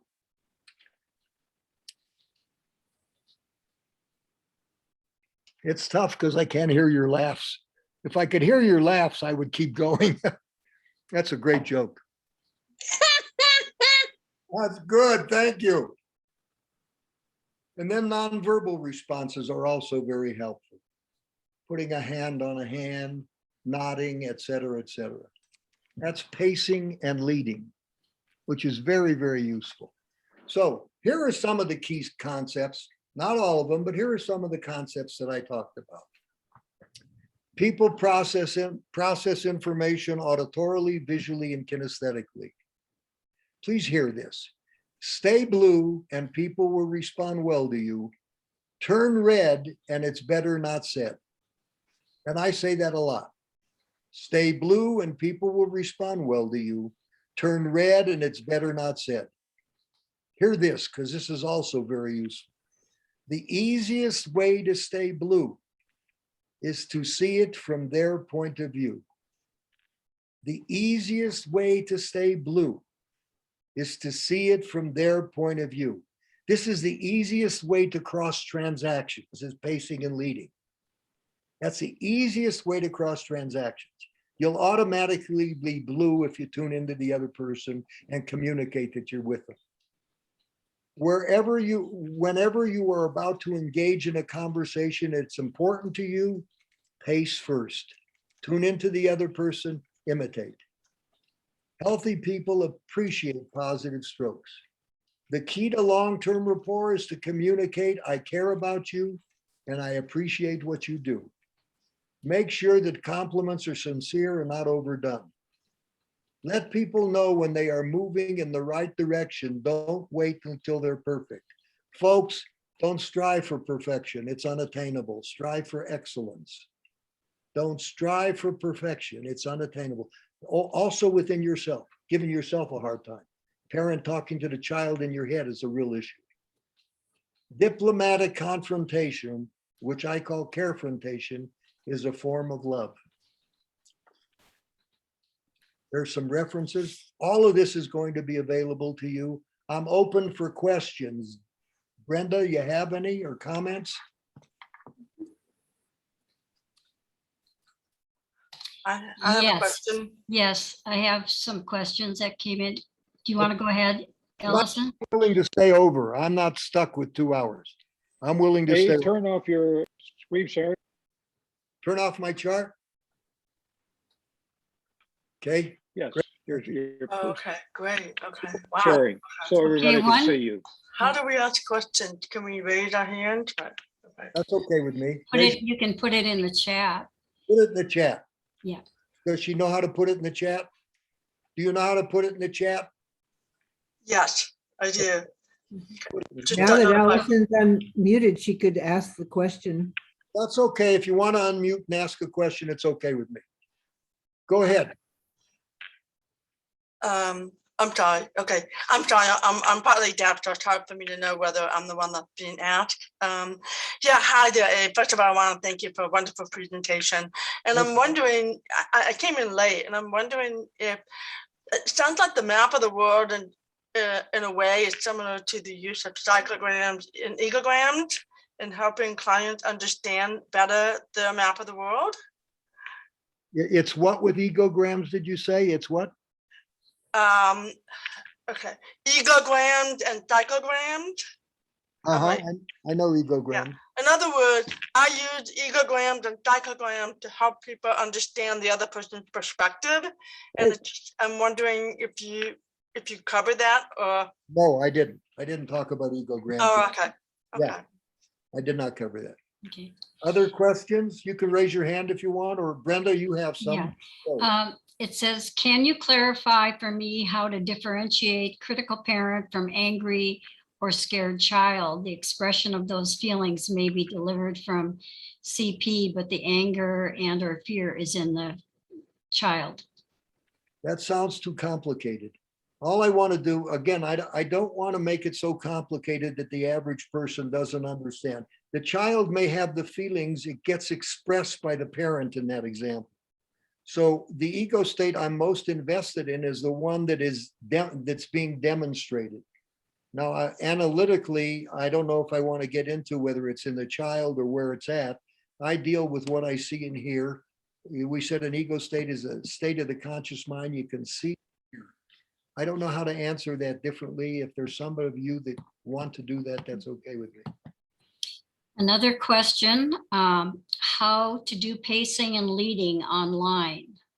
Do you have any examples? Yeah. Online, you have tone of voice and words.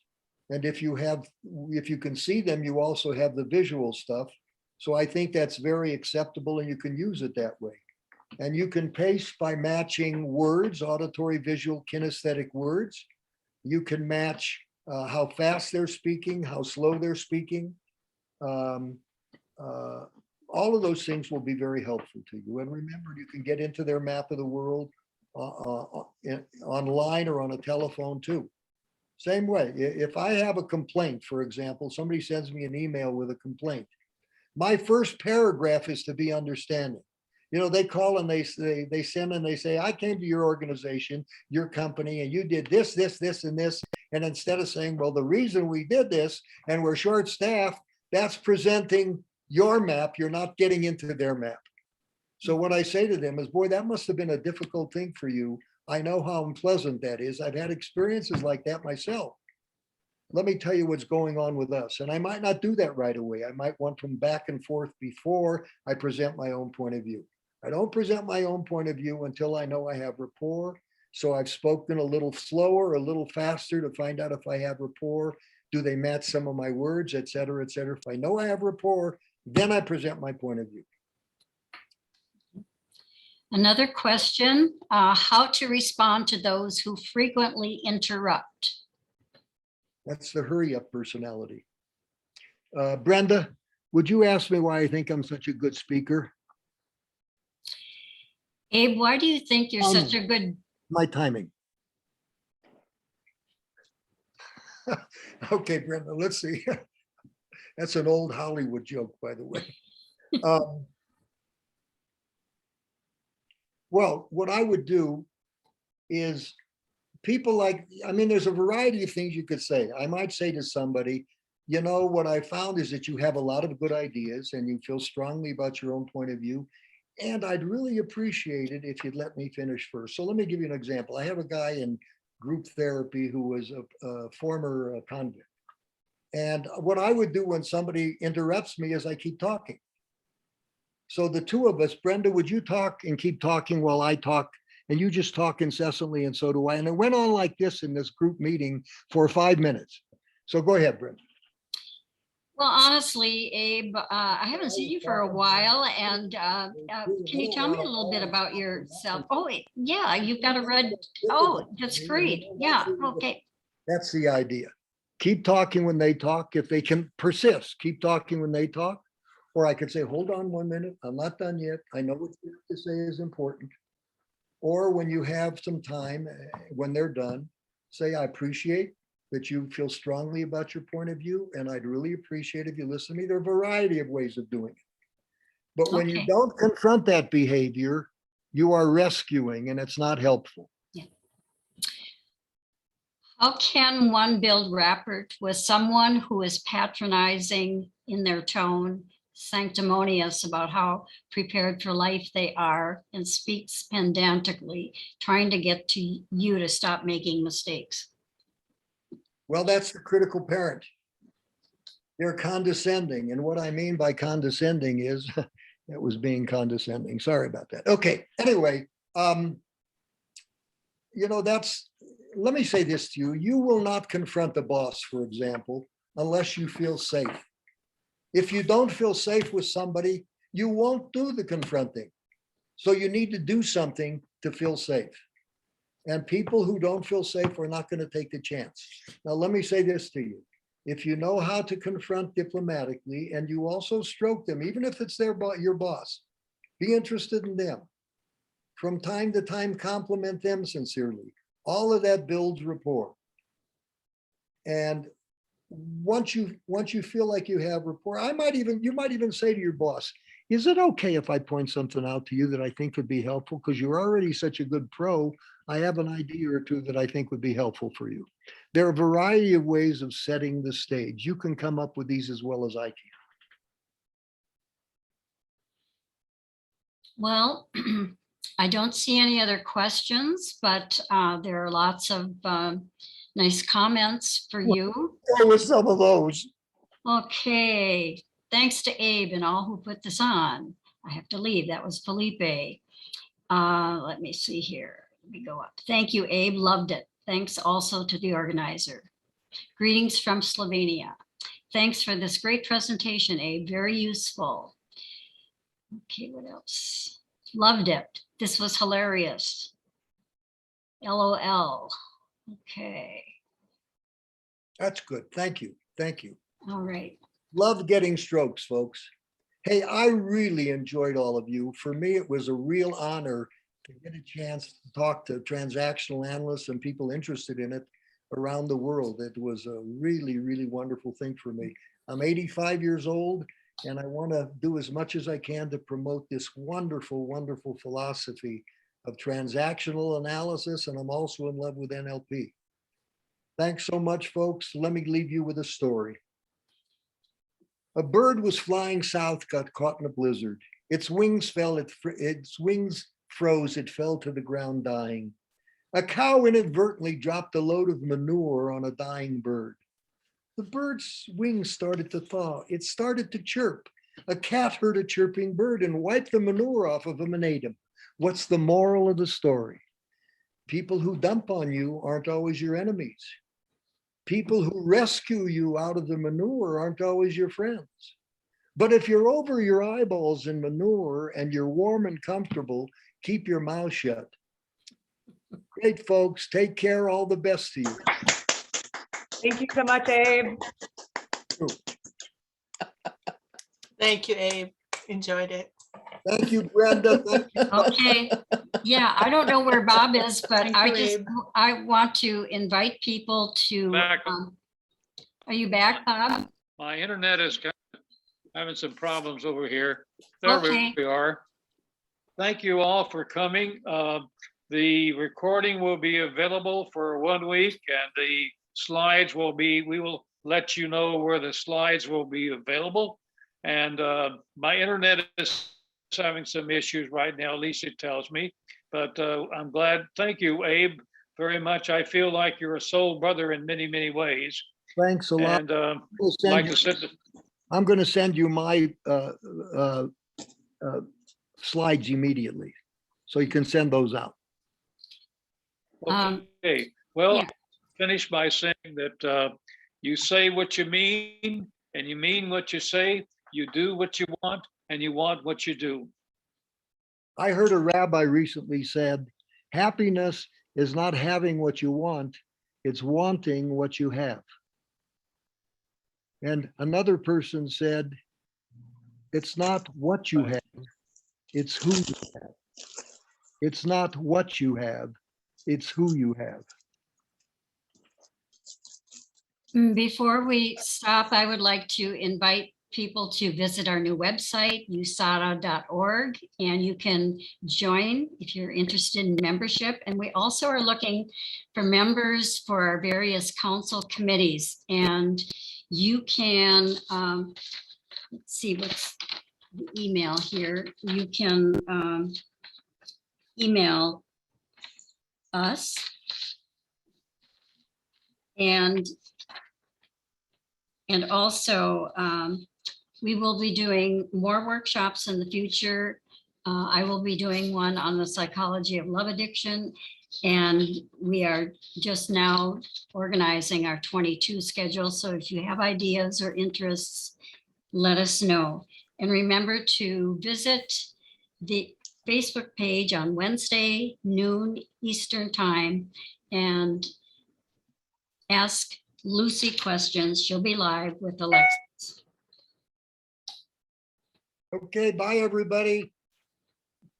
Bye, everybody. Also, thank you, Abe, again.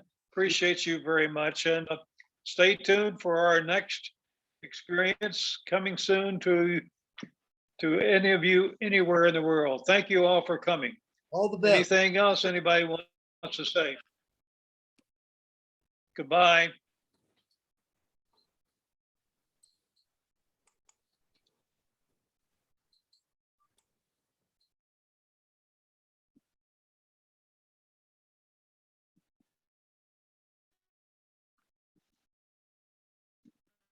Come on, this